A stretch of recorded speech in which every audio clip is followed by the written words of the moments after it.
Hi అండి, welcome back to Vijaya home recipes. Devi నవరాత్రిలో భాగంగా 10వ రోజు అమ్మవారు శ్రీ మహిషాసురమర్దినిగా దర్శనమిస్తారండి. ఈ అమ్మవారికి నైవేద్యం చింతపండు పులిహోర.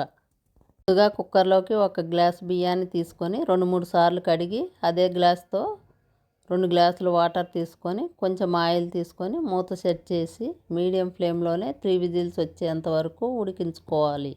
మరొక పక్క చింతపండును 50 గ్రాములు తీసుకొని వేడి నీళ్ళు పోసి నానబెట్టండి. చల్లారాక ఇప్పుడు చింతపండును వాటర్ ఎక్కువగా పోయకుండా గుజ్జుని ఇలా తీసుకొని దీని పక్కన ఉంచండి. ముందుగా ప్యాన్లోకి 1/4 టీ స్పూన్ మెంతులను తీసుకొని కొంచెం ఫ్రై అయ్యాక 1/2 టేబుల్ స్పూన్ మిరియాలను, 1 టేబుల్ స్పూన్ ధనియాలను, 1/2 టేబుల్ స్పూన్ జీలకర్రను, ఎండుమిర్చి 3 తీసుకొని దోరగా వేయించండి.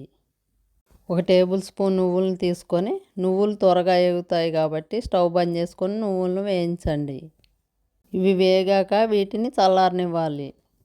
చల్లారేలోపు ఉడికించుకున్న రైస్ని తీసుకొని చల్లారనివ్వాలి. అన్నం వేడిగా ఉన్నప్పుడే 1 టేబుల్ స్పూన్ సాల్ట్ తీసి కలుపుకొని ఆయిల్ కూడా వేసి అన్నానికి పట్టించాలి.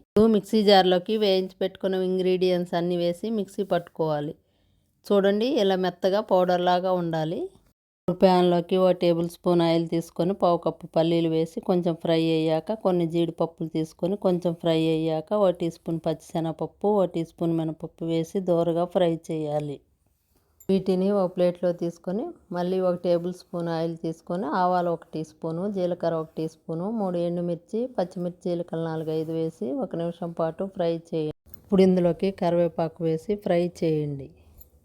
అలాగే ఇప్పుడు 1 టీ స్పూన్ పసుపు వేసి కొంచెం ఫ్రై అయ్యాక ఇంగు వేసి మరోసారి ఫ్రై చేయండి. ఇప్పుడు చింతపండు గుజ్జును తీసుకొని ఆయిల్ పైకి తేలేంత వరకు లో ఫ్లేమ్లోనే ఉడకనివ్వాలి. చూడండి, చింతపండు గుజ్జు అనేది ఉడికిపోయింది. ఇప్పుడు చింతపండు గుజ్జును అన్నంలో తీసుకొని అన్నం ప్రతి మెతుకు కలిసేలా చేత్తో బాగా మిక్స్ చేయండి. ఇప్పుడు పొడి వేసి కలుపుకొని తర్వాత ఇందులోకి పల్లీలు, జీడిపప్పులను వేసి కలపండి. ఇదంతా బాగా కలిపామంటే కమ్మని రుచితో టెంపుల్ స్టైల్ పులిహోర రెడీ అయిపోయింది.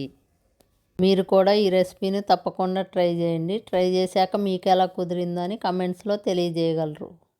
ఈ వీడియో నచ్చినట్లయితే తప్పకుండా లైక్ చేసి సబ్స్క్రైబ్ చేసి షేర్ చేయండి.